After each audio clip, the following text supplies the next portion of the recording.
Assalamualaikum warahmatullahi wabarakatuh. Saya Mustari Anissa Joni, NIM 252137, perwakilan dari kelompok 12 pengelolaan kelas. Di sini saya akan menjelaskan tentang materi kami, yaitu kelompok dalam pengelolaan kelas. Materi yang pertama, pengertian pendekatan proses kelompok dalam pengelolaan kelas. Pendekatan proses kelompok atau group process approach disebut juga pendekatan sosio-psikologis, yang merupakan pendekatan yang mengutamakan pengaturan dan pengoptimalan interaksi antar peserta didik dalam suatu kegiatan kelompok untuk mencapai tujuan pembelajaran sehingga proses belajar mengajar dapat berjalan efektif dan efisien. Pendekatan proses kelompok memiliki beberapa latar belakang, seperti yang pertama, kenyataan bahwa kegiatan pembelajaran dalam kelompok yang berbasis kelas. Yang kedua, salah satu tugas guru adalah menciptakan dan mempertahankan situasi kelompok kelas agar tetap efektif, efisien, dan produktif. Dan yang ketiga, kelompok kelas merupakan sistem sosial yang memiliki prinsip-prinsip pengelolaan yang berlandaskan pendekatan kelompok. Hasibuan dan Mudijono tahun 1995 mengungkapkan bahwa pendekatan kelompok agar memiliki suatu ikatan yang kuat memerlukan beberapa unsur, yaitu adanya tujuan kelompok. Tujuan kelompok dalam hal ini adalah tujuan pembelajaran yang hendak dicapai. Setiap kelompok dalam kelas itu harus mengetahui tujuan dari dilakukannya suatu kegiatan kelompok tersebut. Dan adanya aturan. Aturan dapat berarti batasan perilaku yang diperbolehkan untuk dilakukan oleh anggota kelasnya, baik guru maupun peserta didik. Dalam membuat peraturan, guru hendaknya bersikap demokratis. Dan selanjutnya ada pemimpin. Guru merupakan pemimpin utama dalam kelas. Sebagai pemimpin, hal utama yang harus dilakukannya yaitu menjelaskan tujuan kelompok tersebut. Richard Smoke dan Patricia Smoke dalam Mulyadi tahun 2019 mengemukakan bahwa ada 6 unsur yang menyangkut pengelolaan kelas proses kelompok. Di antaranya yaitu harapan, kepemimpinan, kemenarikan, norma, komunikasi, dan keeratan.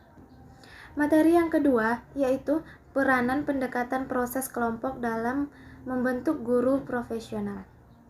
Seperti yang tercantum dalam Undang-Undang Sisdiknas, guru merupakan tenaga profesional. Guru dikatakan profesional sebab dalam pembelajaran guru memerlukan suatu keahlian dan juga keterampilan, baik dalam pengajaran maupun pengelolaan kelas, sehingga tercapainya tujuan pembelajaran yang diharapkan. Untuk menjadi guru yang profesional, guru harus menguasai setidaknya 4 kompetensi dan kemampuan. Kompetensi merupakan seperangkat pengetahuan, keterampilan, dan perilaku yang harus dimiliki, dihayati, dan juga dikuasai oleh guru dalam melaksanakan tugas keprofesionalannya. Kompetensi tersebut meliputi yaitu kompetensi pedagogik, merupakan seorang guru berhubungan dengan kemampuan guru dalam memahami suatu tujuan pembelajaran, materi, serta cara menyampaikannya. Kegiatan yang dilakukan misalnya memahami peserta didik, merancang, melaksanakan, dan mengevaluasi pembelajaran, mengembangkan pendidikan, memahami teori belajar, pembelajaran, strategi, kompetensi, dan isi, melaksanakan penilaian proses dan hasilnya, serta pengembangan akademik dan juga non-akademik. Selanjutnya yaitu kompetensi kepribadian, yaitu seorang guru berhubungan dengan sikap dan perilaku guru sebagai individu dalam menghadapi berbagai situasi. Guru yang profesional harus memiliki sikap dan kepribadian yang mantap dan stabil, dewasa, berwibawa, memiliki akhlak mulia, mentaati norma hukum dan sosial, memiliki rasa bangga terhadap profesinya, konsisten dengan norma, dan dapat diteladani serta jujur. Selanjutnya kompetensi sosial, di mana seorang guru merupakan kemampuan guru dalam berkomunikasi dan menjalin hubungan dengan lingkungan sekitarnya. Hal ini dapat dilakukan guru dengan bergaul, mengakrabkan diri dengan peserta didik, rekan kerja, masyarakat dengan bersikap menarik, penuh empati, suka menolong, mampu menjadi panutan, komunikatif, dan serta juga kooperatif. Selanjutnya yaitu kompetensi profesional. Merupakan syarat yang paling esensial dalam lingkup profesionalisme seorang guru.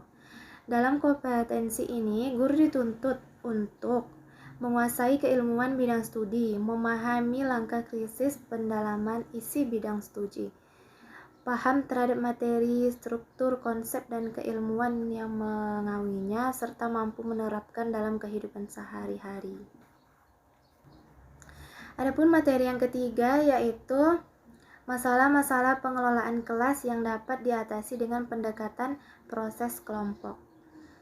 Pada dasarnya, pendekatan proses kelompok dapat digunakan untuk menangani berbagai situasi permasalahan pengelolaan kelas. Hal ini paling menentukan adalah cara guru dalam menerapkan pendekatan proses kelompok di dalam kelompok kelas tersebut. Meskipun dengan pendekatan dan masalah yang sama, guru berbeda dapat memberikan hasil yang berbeda pula untuk menyelesaikan permasalahan tersebut. Oleh karena itu, guru perlu mengetahui masalah yang biasanya muncul dalam pengelolaan kelas tersebut.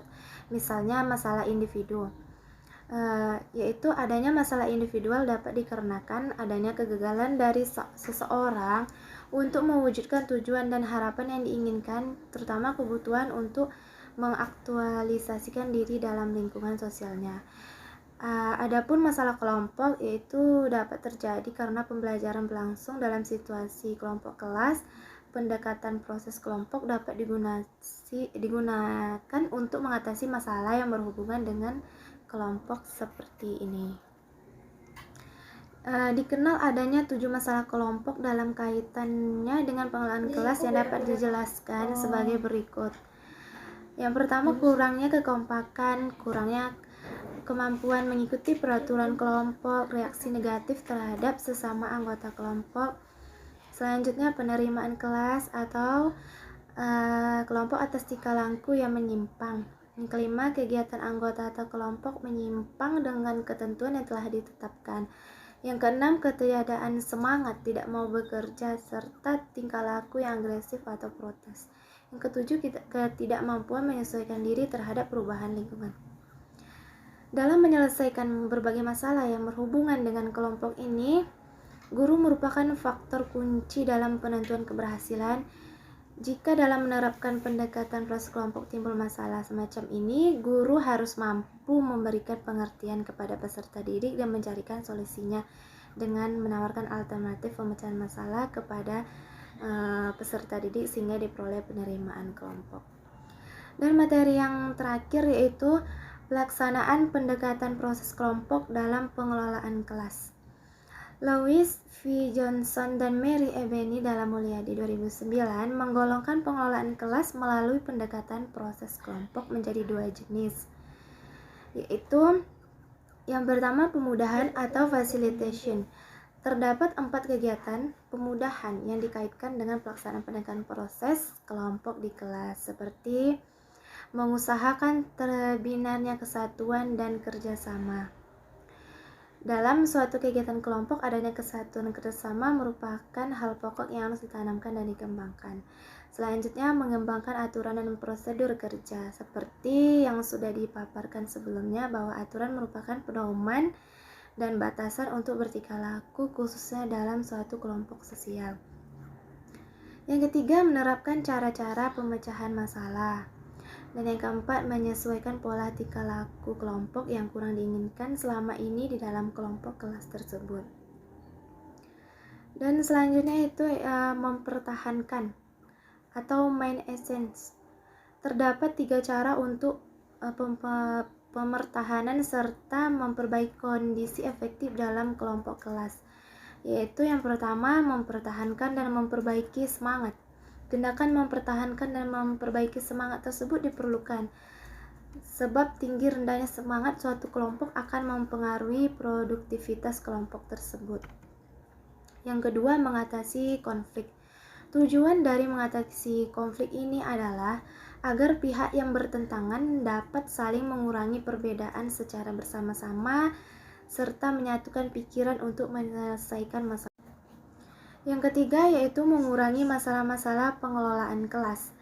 Dalam cara ini, guru harus menguasai dengan benar cara pemudahan dan mempertahankan yang telah dipaparkannya sebelumnya. Tujuan dari pendekatan proses kelompok sendiri adalah menciptakan kondisi yang optimal dengan mengurangi kemungkinan munculnya masalah-masalah dalam pengelolaan kelas. Mengurangi masalah pengelolaan kelas itu dilakukan dengan baik dimensi preventif maupun dimensi kuratif, sebab pengelolaan kelas harus terus dilaksanakan selama proses pembelajaran. Demikianlah penjelasan materi dari saya. Mohon maaf apabila ada kesalahan. Sekian, terima kasih. Assalamualaikum warahmatullahi wabarakatuh.